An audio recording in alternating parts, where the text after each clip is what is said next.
Good morning, everyone. Today is a beautiful day because this is the day that, yes, the Lord has made, and today is Sunday.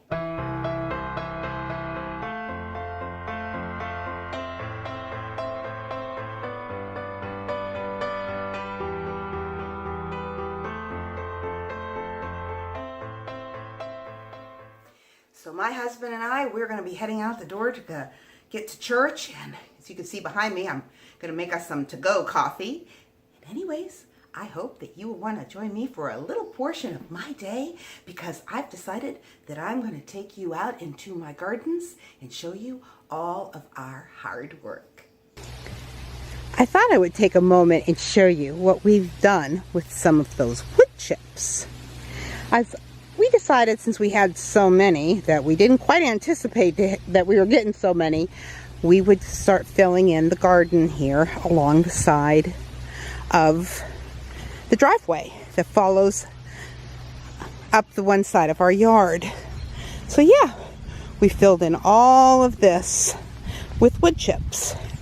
So as you can see from our pile, we've done pretty good at knocking that down. Now, our neighbor who has the bobcat, he is going to come over and move this, but right now his bobcat is at a job site. So when he's done at the job site, he said he will go ahead and bring that over and push that to where we would want it.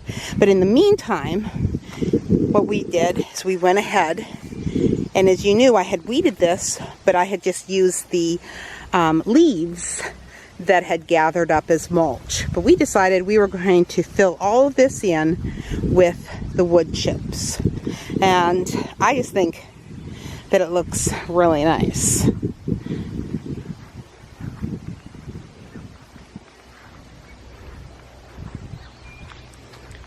But as you can see, it's just such a peaceful area too.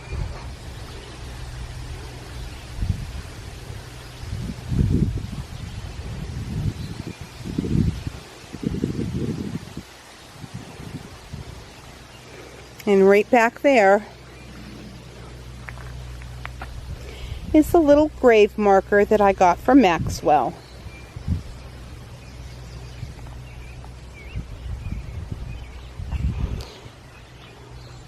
And then we just kind of came along the front of this area here. We still need to keep on going with it just a little bit more, but we did a pretty good work on those wood chips. We still have to get the fence put up, but everything seems to be coming along pretty good, especially for how late that I got things planted. So this is my yellow squash. Over here is my zucchini, and I believe that those little plants that you see here and there are starting to come up. I think that's borage. And these here are butternut squash. And these are my tomatillos, my Cherokee purple tomatoes in the 3 cages there. And then over here is my green peppers. On the opposite side is the cayenne, and then the banana peppers. And then what's growing in the middle there is lettuce. I really didn't think the lettuce was going to take because I planted it so late. But yeah, it's starting to come up. And as you could see, yeah, I put way too many seeds down because I did it when I didn't have my glasses on and I could not see how many seeds I was actually putting in the ground. Yeah, probably not a good idea to do it when you don't have your glasses on. But also behind there you can see my 4 tomato plants. They already have some flowers on them, so they are doing really well. I am really pleased.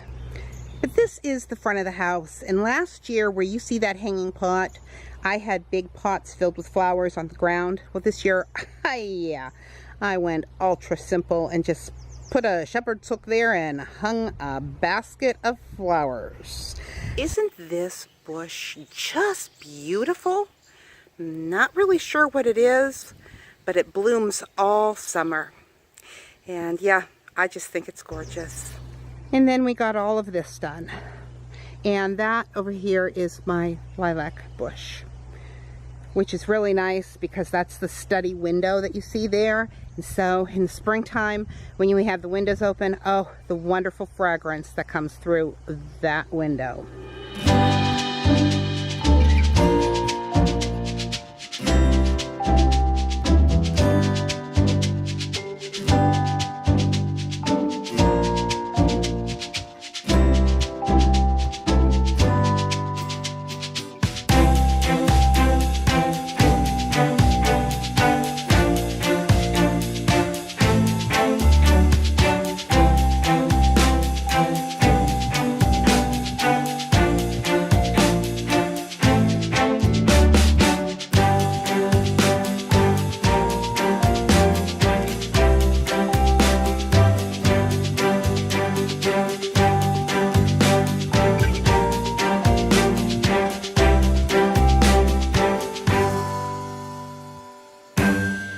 Today's devotion, we will be reading from Psalm 37, verses 39 and 40. But the salvation of the righteous is from the Lord. He is their strength in the time of trouble, and the Lord shall help them and deliver them. He shall deliver them from the wicked and save them, because they trust in him. In 1 Kings chapter 17, if you wanted to read verses 10 to 14, that is the story that we're going to be discussing today. And this is a story of obedience, faith, and provision. This story takes place during the reign of Ahab, the king of Israel. There is a great famine in the land, and Elijah the prophet has been hiding from Ahab, who is trying to kill him. You see, Elijah had become a very unpopular man in Israel because of his courage to tell them truth. Now, the famine had become so severe that Elijah no longer had food and water himself. When the Lord appeared to Elijah and said, "Arise and go to Zarephath and dwell there. I have commanded a widow there to provide for you." And Elijah obeyed God and went to Zarephath. And when he came to the gate of the city, he found a widow there gathering sticks. So Elijah called to her and said, "Please bring me a little bit of water in a cup that I may drink." And as she was going to get that water, he called after her, saying, "Please bring me a morsel of bread in your hand."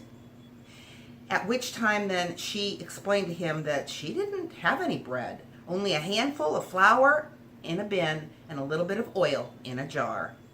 And that she was gathering these sticks to prepare what was going to be the last meal for her and her son, and they were going to eat it and then die. I really love what Elisha says to this dear woman. He says, "Do not fear." And considering the scenario, think of what your response would have been had you have been asked to give a portion of your last meal. He tells her to go and to do as she had said, but to make him a small cake first, then make some for her and her son. He prophesied that the bin of flour would not be used up and the jar of oil would not run dry until the day the Lord sends rain on the earth. This widow woman, she trusted God, and she gave all that she had to the man of God. What an amazing widow woman of great faith. Even in the most dire of circumstances, she put her faith in God above the cruelties of the situation that she was facing. And Elijah in the Bible demonstrated his great faith by never questioning God. This Bible story teaches us how much God cares for us. God cared for the prophet, and he cares for this poor widow woman and her son, and he cares for you and for me. You see, our role is to put our trust in the Lord and be willing to put our faith into action. It's one thing to believe in God. It's quite another to believe God.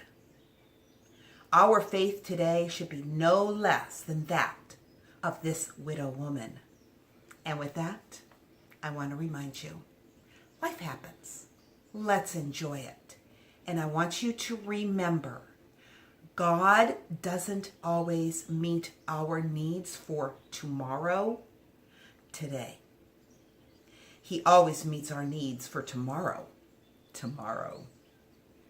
And I will repeat that. God doesn't always meet our needs for tomorrow, today, but He always meets our needs for tomorrow, tomorrow. God bless, and I will talk to you tomorrow.